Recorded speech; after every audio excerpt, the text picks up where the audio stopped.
أعوذ بالله من الشيطان الرجيم بسم الله الرحمن الرحيم الحمد لأهله والصلاة على أهلها أما بعد فالسلام عليكم ورحمة الله وبركاته. વાલા સાંભળનારાઓ, ફરીવાર માહે રમઝાન અલ મુબારકના દર્શોની અંદર તમારી સમક્ષ હાજર થયો છું. કોઈથી તમારાથી અજાણ નથી કે આ વર્ષે આપણો વિષય એ છે કે રસૂલ કરીમ મુહમ્મદ સલ્લલ્લાહુ અલૈહિ વસલ્લમની કરેલી વસિયત મૌલાએ કાયનાત અલી ઇબ્ન અબી તાલિબ અલૈહિસ્સલામને તમારી સમક્ષ આપણે પેશ કરી રહ્યા છે. અને આજે પાંચમા સબકના તોર ઉપર એક ઓર વસિયત મૌલા કાયનાતને કરેલી રસૂલની બયાન કરશું.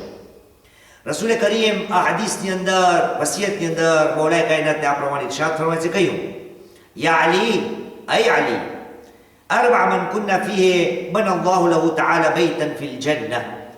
أي علي જેની અંદર ચાર સિફતો હશે તો ખુદાવંદ કરીમ એના માટે જન્નતની અંદર ઘર બનાવશે, મકાન બનાવશે, રહેવાનું રહેઠાણ મકાન બનાવશે.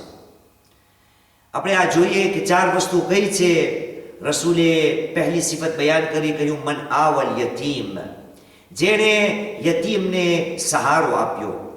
વરહિમત દઈફ, જેણે કોઈ નબળાને, ઝઈફ શખ્સને, નબળા માણસને રહેમ એના ઉપર કરેલી. વશફકાલ વાલિદૈહે, ત્રીજી વસ્તુ યા ત્રીજી સિફત એ છે કે જેણે પોતાના મા બાપની સાથે નરમ રવૈયાની સાથે વર્તાવ કરેલો. અને ચોથું વરફકા બિમમલુકે, અને જેણે પોતાના ગુલામો સાથે સારો વર્તાવ, લૈયન નરમાશવાળો વર્તાવ જેણે કર્યો. આ ચાર અમલ એવા છે કે જેના માટે રસૂલે કરીમે મૌલાએ કાયનાતને કહ્યું આ કામ જે કરશે એના માટે ખુદાવંદ કરીમ જન્નતની અંદર ઘર બનાવશે. જ્યારે મુહતરમ જ્યારે આ જુમલા ઉપર આપણે નજર કરીએ તો રસૂલનો પહેલો જુમલો હતો કે મન આવલ યતીમ, યાની કે યતીમને ઘર આપ્યું યા સહારો આપ્યો.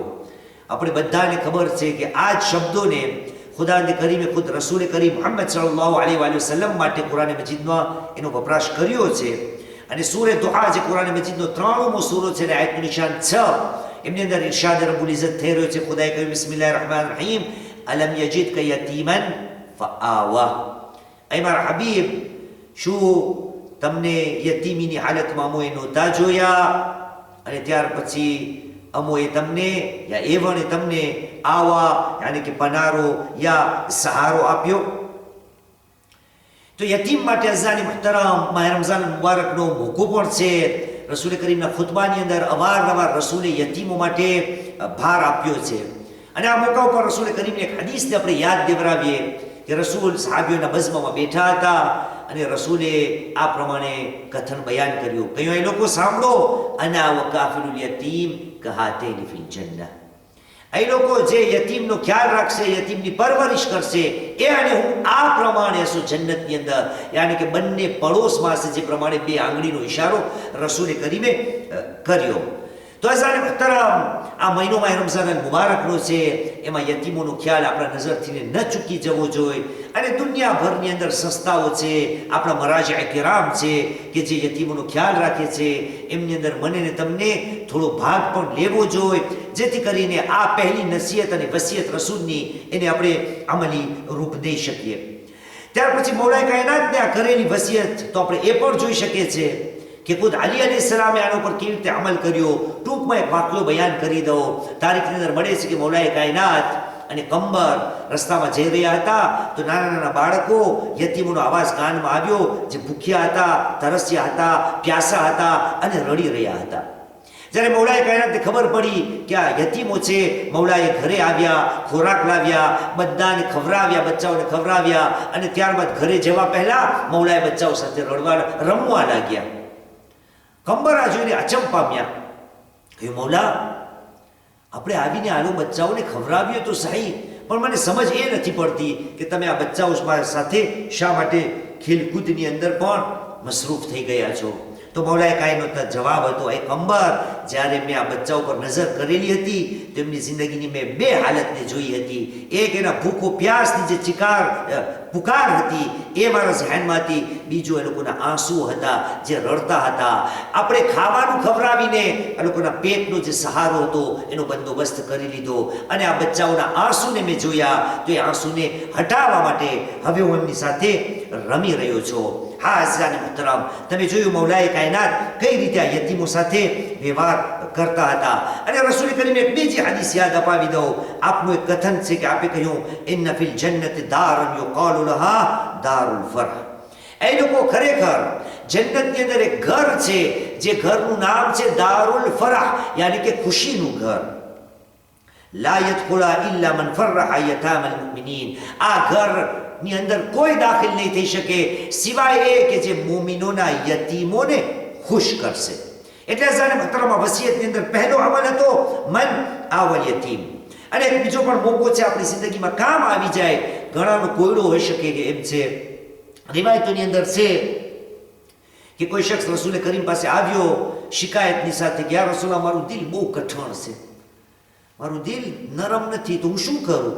તો રસૂલે એને આ ઇલાજ આપ્યો. રસૂલે કહ્યું, ઇરહમલ યતીમ વમસહ રહસહ. યતીમ ઉપર રહેમ કર અને એના સર ઉપર તારા હાથને ફરાવ. વ અતઇમહુ મિન તઆમિક. તારા ખોરાકમાંથી એને ખવરાવ. યલીનો કલ્બક વ tudrak હાજતક. નતીજો એ નીકળશે કે તારું જે દિલ છે એ નરમ થઈ જશે અને તારી હાજત જે છે એ પૂરી થઈ જશે. આ પહેલો મસલો. બીજું હતું વ રહિમત દઈફ, જેને નબળા ઉપર રહેમ કરી. એટલી હદીસો છે રહેમ કરવાના બારામાં, પણ એટલું કાફી છે સમજાવવા માટે કે માસુમીનના કથનોમાંનો ભાવાર્થ એક જ લઈએ તો એક ભાવાર્થ મળે છે, ઇરહમ તુરહમ. ઇરહમ તુરહમ.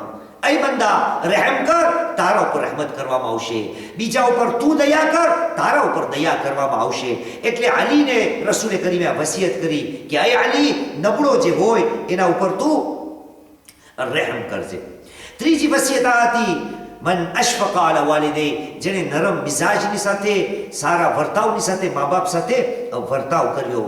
મા બાપનું પણ કેટલું કહેવું આ ટૂંક સમયની અંદર, એટલું કહેવું કાફી છે કે ખુદાવંદે કરીમે कुरान मजीद में सूरे बनी इसराइल 23वीं आयत में इरशाद फरमावे कि बिस्मिल्लाहिर्रहमानिर्रहीम वक़ज़ा रब्बुका अल्ला तअबुदु इल्ला इय्याह व बिल वालिदैनि इहसाना. मालूम પડે છે કે ખુદાએ જ્યાં પોતાની વહદાનિયત, પોતાની ઇબાદતનો હુકમ આપ્યો છે, ત્યાં જ એની સાથે જ ખુદા કહે છે કે ખુદાએ ફેસલો કરી લીધો છે કે અલ્લાહ સિવાય બીજા કોઈની તમે ઇબાદત નહીં કરશો અને મા બાપ સાથે સારી રીતે તમે વર્તશો. આ મા બાપનો મર્તબો છે કે ખુદાએ ખુદ પોતાની હારોહાર રાખ્યો છે. એટલા માટે જ્યારે રસૂલને પૂછવામાં આવ્યું છે કે યા રસૂલલ્લાહ, અમારા મા બાપનો હક શું છે, તો એ પણ નિચોડના તોર ઉપર રસૂલે એટલો જવાબ આપી દીધો હતો, હુમા જન્નતો હુમા નાર. એ બંને જાણા તારી જન્નત છે અને બંને જાણા તારી જહન્નમ છે. માલુમ પડ્યું કે મા બાપના હકમાં અગર કોતાહી ન થઈ તો જન્નતના દરવાજા ખુલી શકે એમ છે. અગર મા બાપના હકમાં કોતાહી કરવા લાગ્યા તો જહન્નમના દરવાજાના આપણે હકદાર બની જશો. એટલા માટે રસૂલે કરીમે મૌલાએ કાયનાતને આ ત્રીજી વસિયત પણ કરેલી. અને આપણે શું, ખુદાવંદે કરીમે જે પોતાના નબી હોય છે, નબીઉલ્લાહ ઈસા અલૈહિસ્સલામને કુરાન મજીદમાં સૂરે મરિયમની 32મી આયતમાં મળે છે કે જનાબ ઈસા બયાન કરે છે, વબરમ બિવાલિદતી, ખુદાએ મને હુકમ કર્યો છે કે હું મારી માં સાથે સારી રીતે વર્તું. નબીને ખુદાએ હુકમ કર્યો કે અહીં મારા નબી તને પણ માં સાથે સારી રીતે વર્તવાનું છે. એટલા માટે રસૂલ કરીમે મૌલાએ કાયનાતને પણ આ હુકમ કર્યો કે એ અલી, આ તમે કામ કરશો તો તમારા માટે જન્નતમાં ખુદાવંદ કરીમ તરફથી એક ઘર બનાવવામાં આવશે. અને ત્રીજી વસ્તુ હતી, ચોથી વસ્તુ હતી વરફિક બિ મમલુકે, પોતાના ગુલામ સાથે નરમ દિલી, નરમ મિજાજની સાથે વર્તે. આ જમાનો હવે ગુલામીનો તો ન રહ્યો, પણ આનાથી એક સબક આપણને મળી શકે છે કે આપણી સમક્ષ આપણા પાસે જે આપણા નોકર ચાકર ગુલામો, આપણી ખિદમત કરવાવાળા ખાદીમો કામ કરે છે, એના સાથે આપણે નરમ મિજાજની સાથે રહીએ. આપણા ઇમામોના દાખલાઓ બહુ જ ઘણા છે. ક્યાં ક્યાં દાખલાઓ બયાન કરું, ફક્ત ટૂંકમાં એટલું બયાન કરી દઉં કે જનાબે ફાતિમા અલૈહિસ્સલામના ઘરમાં જનાબે ફિદ્દા અલૈહિસ્સલામ પણ એક ખાદિમા તરીકે આવ્યા હતા. પણ આપણે હર કોઈ જાણે છે કે આ ઘરની એક કનીઝ છે જનાબે ફિદ્દા, પણ મર્તબો આ ઘરની અંદર કેટલો દેવામાં આવ્યો કે માસૂમ ઇમામ યાની કે ઇમામ હસન અલૈહિસ્સલામ, ઇમામ હુસૈન અલૈહિસ્સલામ, એમની બહેનો જનાબે ઝૈનબ અલૈહિસ્સલામ અને જનાબે ઉમ્મે કુલથુમ અલૈહિસ્સલામ, આ કનીઝ જે છે એને માં કરીને બોલાવે છે. આ મર્તબો છે કનીઝનો કેમ પણ ન હોય. આ પ્રમાણે અહલે બેતે આપણને સબક આપ્યો છે. અને આવા દાખલાઓ ઘણા છે આપણા પાસે. દાખલા તરીકે જનાબે મૌલાએ કાયનાતનો એક ગુલામ છે જેને હર કોઈ જાણે છે, જેની નામ થોડી વાર પહેલા આપણે સાથમાં લીધું, કંબર. એનો એક વાક્યો ટૂંકમાં બયાન કરી દઉં કે જ્યારે કંબર બાજારની અંદર જાય છે અને બે કમીસ લાવે છે, તો એક મોંઘાવાળું કમીસ, મોંઘામાં એનું કમીસ પહેરાણ કેના માટે? મૌલાએ કાયનાત માટે લાવે છે અને પોતા માટે સસ્તું લાવે છે.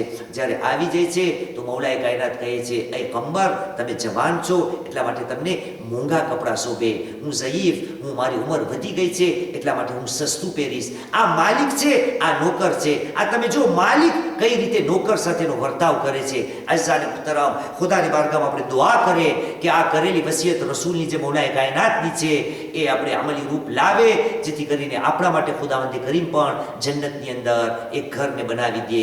હાદા વલ્હમ્દુલિલ્લાહિ રબ્બિલ આલમીન. રબ્બના તકબ્બલ મિન્ના ઇન્નકા અંતસ સમીઉલ અલીમ.